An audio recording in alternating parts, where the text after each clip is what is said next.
So students, question 3, we have the number of mobiles and the class, first class is 100 to 199. Then from 200 to 299 as we have worked out. Now we have to prepare less than and more than type of frequency distribution. In order to work out less than and more than type of frequency, cumulative frequency distribution, we have to obtain boundary point, because it is inclusive continuous frequency distribution. Continuous inclusive frequency distribution means what?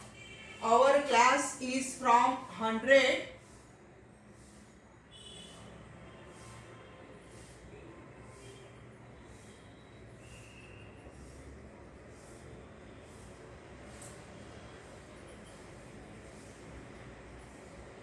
our class is from 100 to 199 and second class is 200 to 299 and the third one is 300 to 399 and so on. So when the upper class of first class, that is 199, upper class, children, this is known as lower limit and this is known as upper limit. This is known as lower class and number and this is known as upper class. So in the first class, the upper class is 199 and in the second class, the lower limit is 200.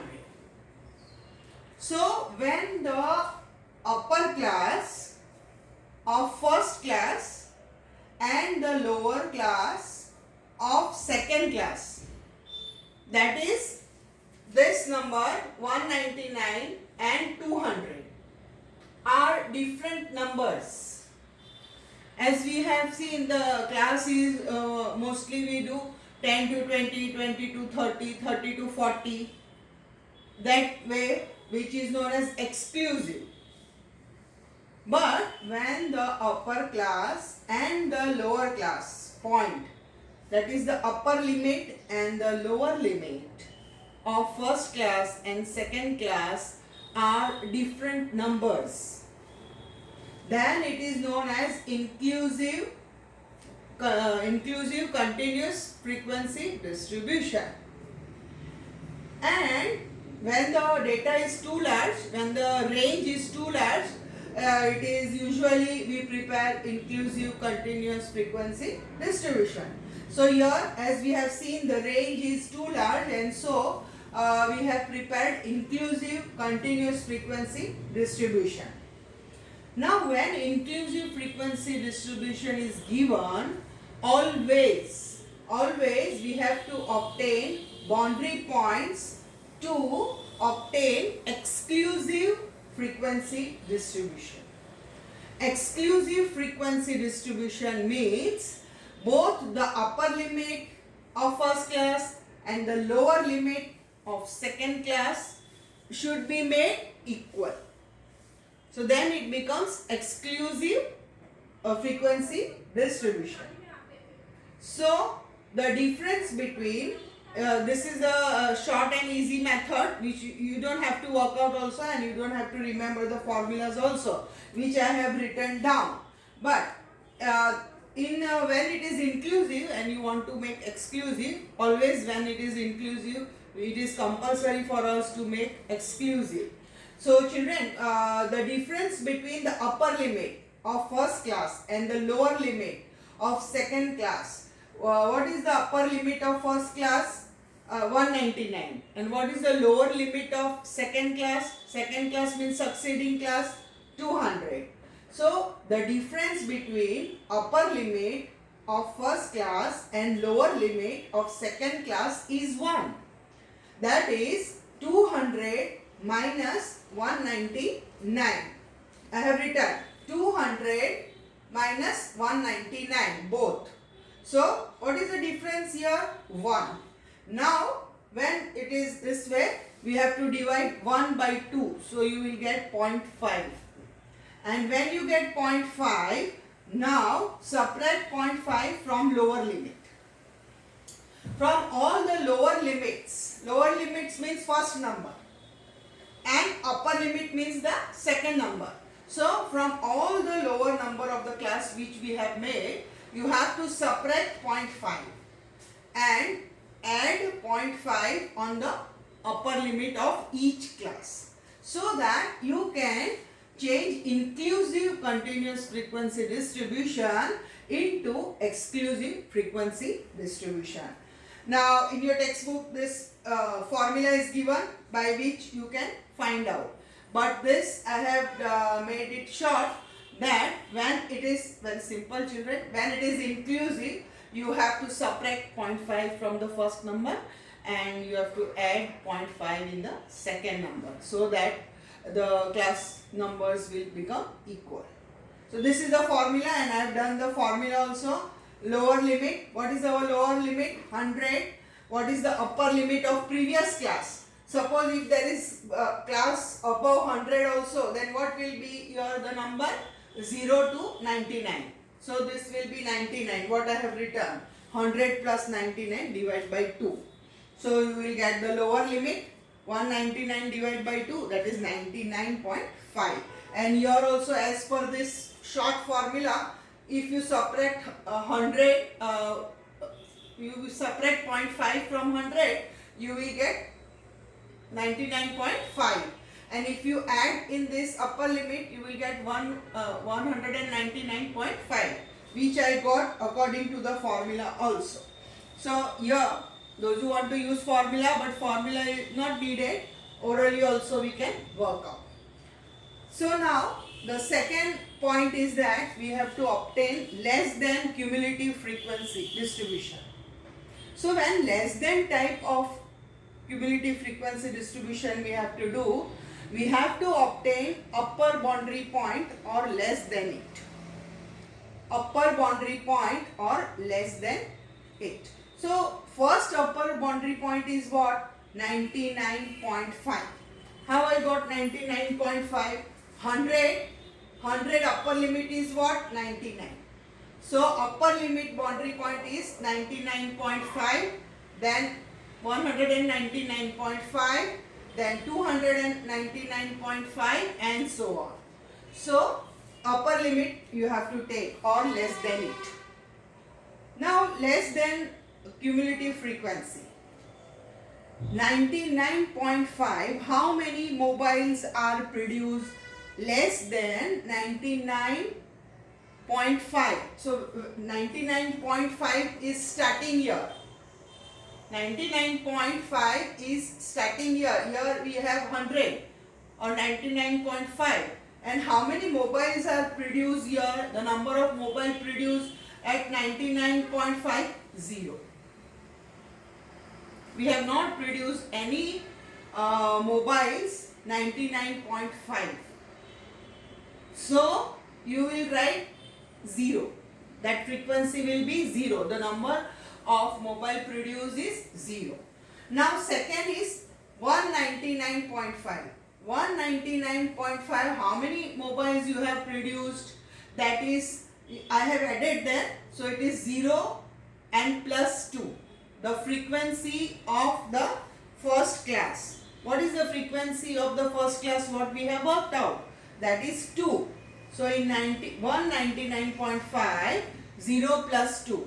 So what will be the cumulative frequency? 2. In the same way, the upper point is 299.5. In that you will go on adding the frequency. First frequency we will put 0 because we have not produced anything, and then we will go on adding the frequency which we have already found out with the help of Telemark. So the third one is 0 plus 2 plus 4. So how many CF will be there? 6. How you got 6? You can do know adding the frequency. This also you can do direct. You don't have to write all this plus plus plus. You can go on adding the frequency as you have done in 9th and 10th, cumulative frequency. Again, in the next class, you will write 0 plus 2 plus 4 plus 9. You will get 15. The next one, go on adding 2, 0, 2, 4, 9 and 7, 22. In this way, you will go on adding all the frequency. And at the end, you will add all the frequency and you will get 60. So, this is less than type of cumulative frequency. Now, the next one is more than type of cumulative frequency. In more than type of cumulative frequency, you have to write lower boundary point or more than. So, what is the lower boundary point here? Say, what is the lower boundary point here? 99.5. Here, 199.5. Here, 299.5. So, the boundary points here is same. But if you see the sum, more than means 99.5 more than. Now, this mobile company has not produced, they have produced 99.5, all the mobiles are produced at 99.5. So, you have to, in more than, we have to start from the total. How many mobiles they have produced in the month? We have to take the total, and total is 60. And then from 60, you will go on subtracting mobile phones, number of mobile phones manufactured. So, when it is more than type, we will start from the total. So, what is the total number of mobile produced? 60 days. So, 60, first will be 60. Then from 60, you will go on subtracting the frequency. So, first you will write 60. So, from 60, if you subtract first frequency 2, you will get 58. Then from 58, you have to subtract 4. 4 is the next frequency. Then from 58, you will subtract 9. 58, you will subtract 4. So, you will get 58. Then 54,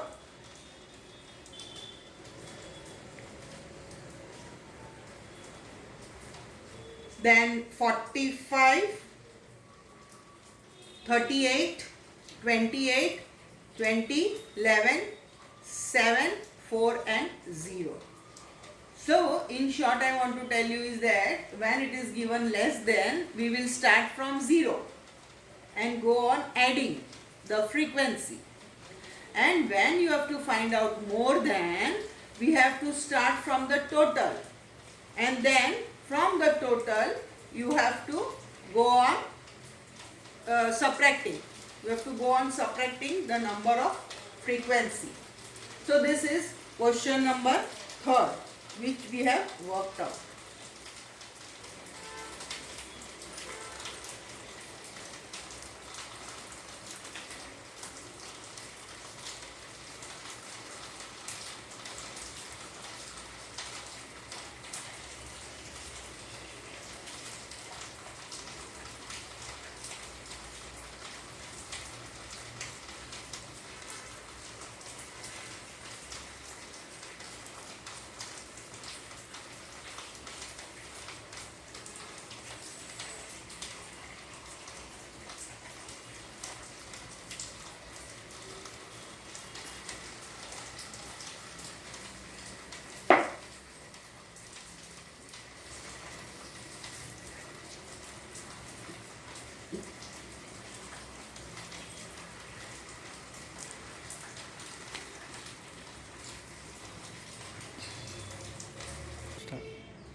Classification of qualitative data.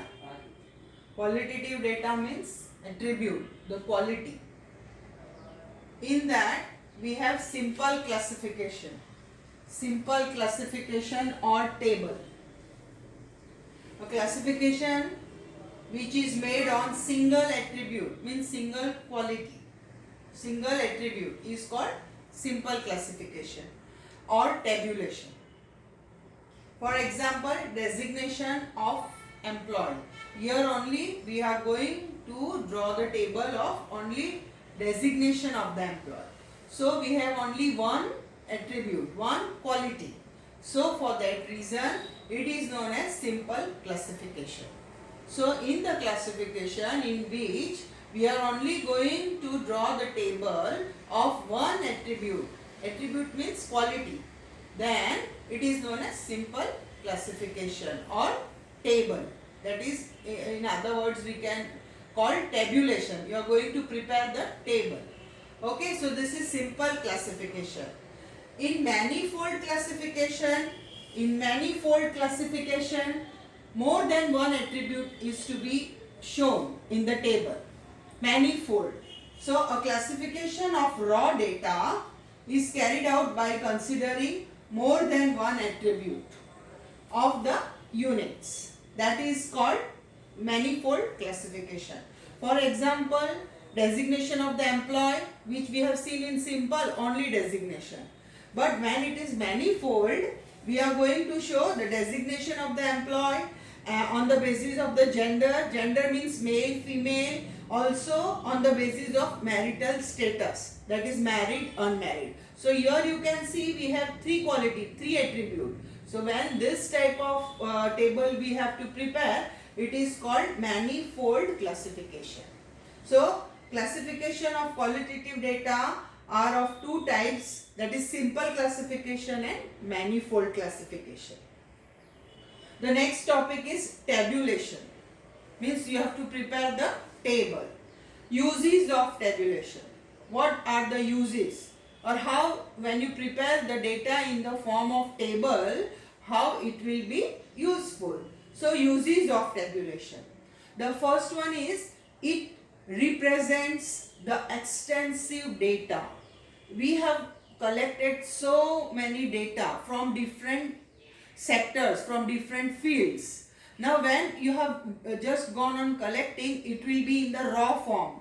It will be unorganized. It will be ungrouped. So children, in first, it represents the extensive data in simple, organized and precise manner. Precise manner means in short manner. All the data which we have collected, we will put in the proper table form.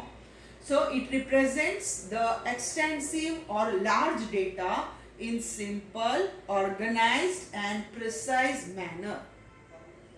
Now when you are prepared in the table form, the second use is, it saves time, money and energy. Whenever you want the information, easily you can, looking at the table, you can give me the information, or you will get the information, you can obtain the information. So it saves time, money and energy. Third one, characteristics can be compared. As we have prepared the table in the table form, so you can compare two datas or more than two datas, as we are going to place them in the table form side by side.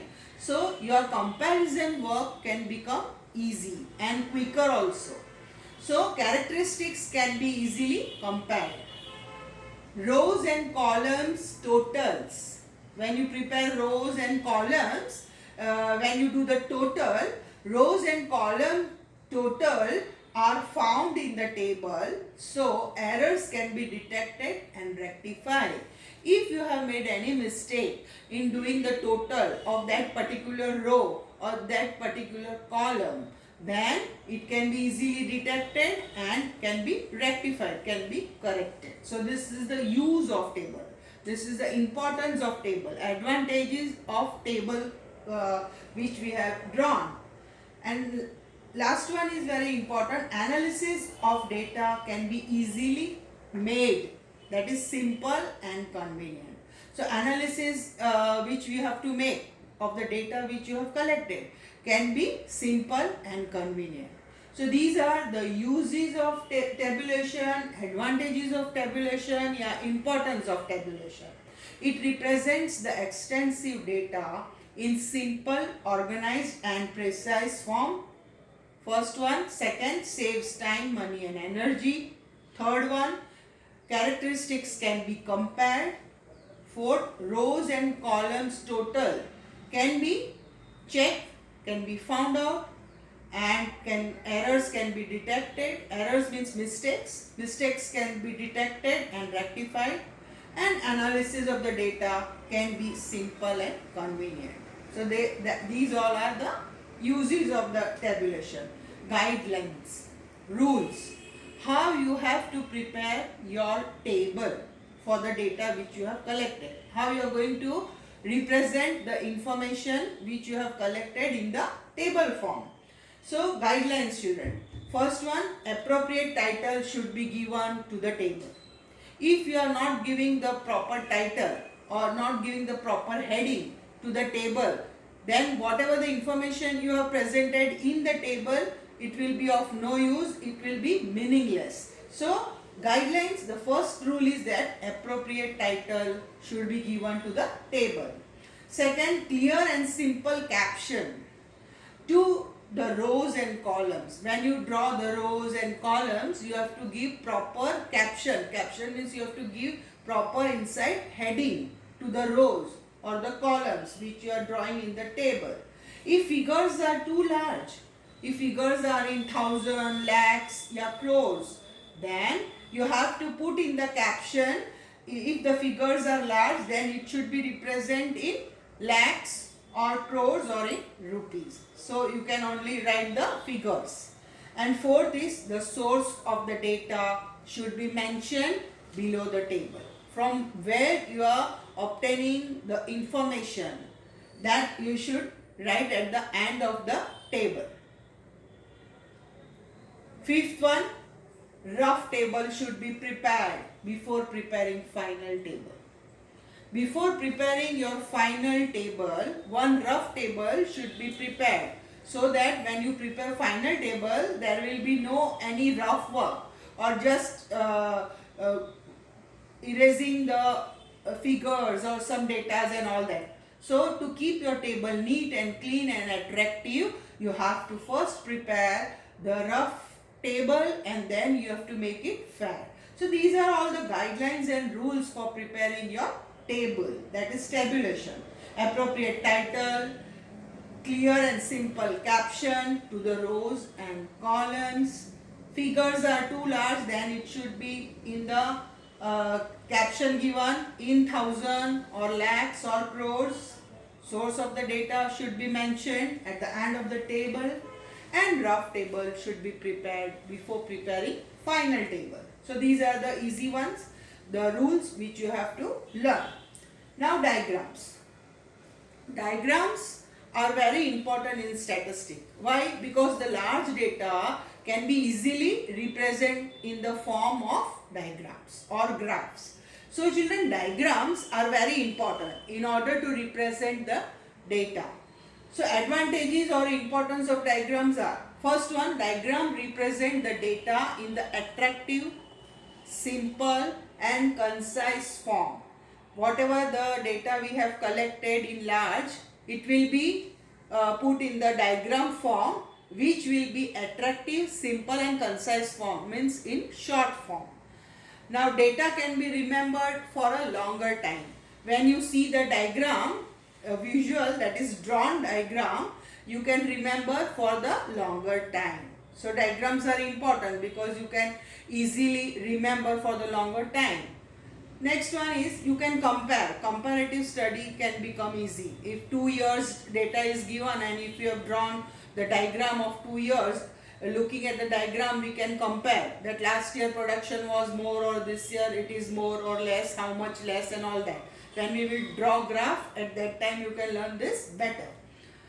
The core characteristics of the data can be understood by illiterate person or less educated person. Diagrams are very easy to understand to the illiterate person or also uneducated person. It is away from the language barriers. Next one is pictorial diagrams are easy to understood irrespective of language barriers. Pictures if you see, you will come to know. Suppose in news and all, they show rain, clouds and rain. So this picture diagram can be easily understood. No language is used here. So pictorial diagrams are very important because they don't have any language barrier, or illiterate person can also easily understand this data. So these are all the advantages of the diagram. Attractive, simple and concise form can be remembered for the longer time.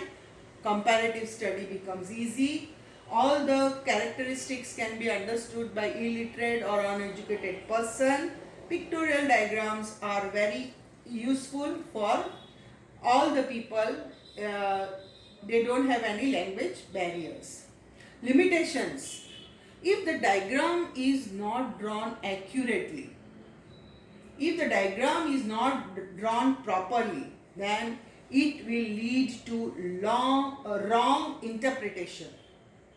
So if the diagrams are not drawn exactly, it will mislead you. You will get wrong information. So it can mislead you. It will give the wrong interpretation. Sometimes illusory effect of the diagrams mislead the public opinion. Means you are confused. You are not clear about the diagram, what the diagram wants to show you. So if the concept or if the diagram is not giving you the correct picture of the information of the data, then it can mislead the public opinion. If there is less accuracy, there is loss of accuracy of the data by diagrammatic representation. So it is loss of accuracy. You cannot accurate.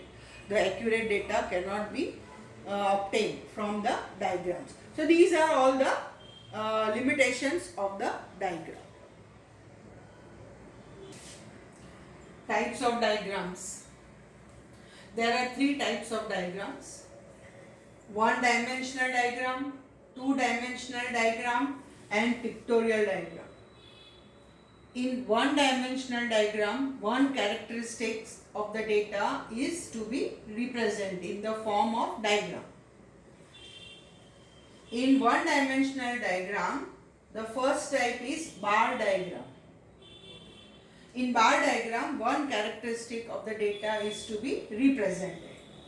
Multi-bar diagram.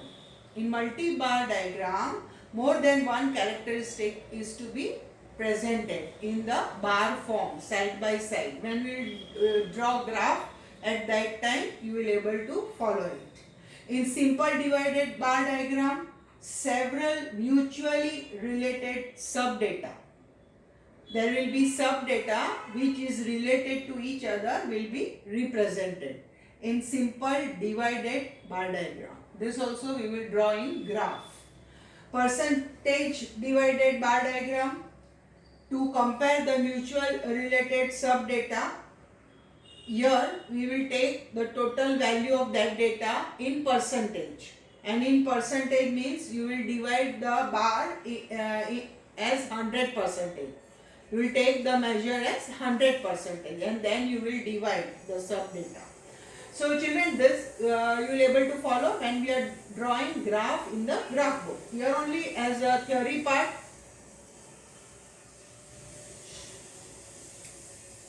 As a theory part, one-dimensional bar diagram is bar diagram, multi-bar, simple and percentage divided. Two-dimensional bar diagram, it is circle diagram and pie diagram. When the data is too large, when the volume of the data is large, then circular diagram are used to represent the data. Pie diagram also, in the several mutually related subdata of different components are numerical large. In short children, circle diagram and pie diagram are drawn when the data is too large. So too large data can be easily presented by circle diagram or pie diagram.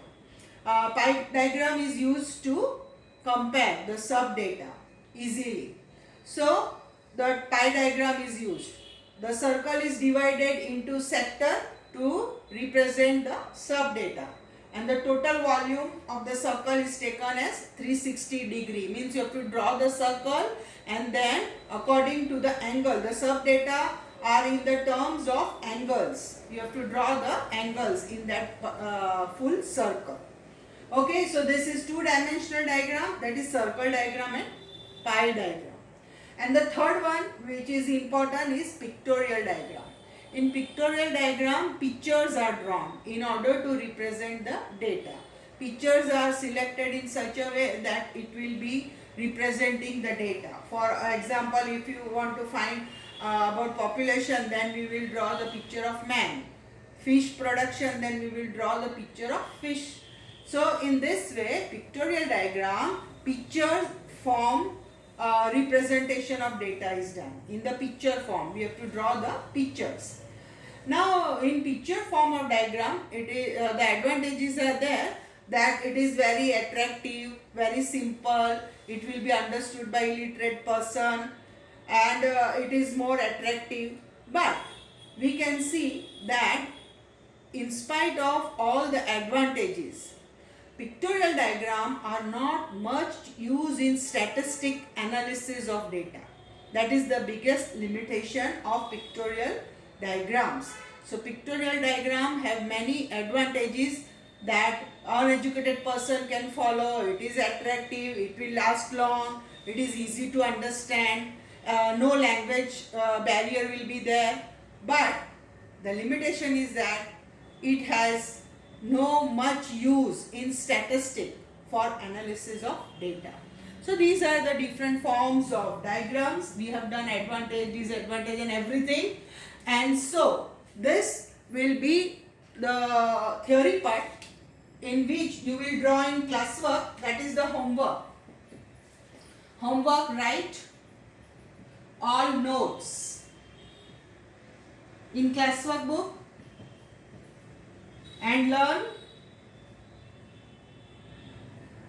exercise 2 section A, optional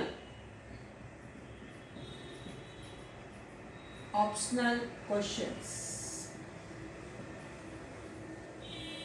So from for exam, exercise 1, optional question, select the option question.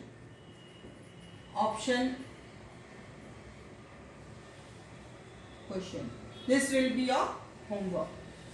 So write in your classwork book and learn section A, exercise 2 and exercise 1, also optional question.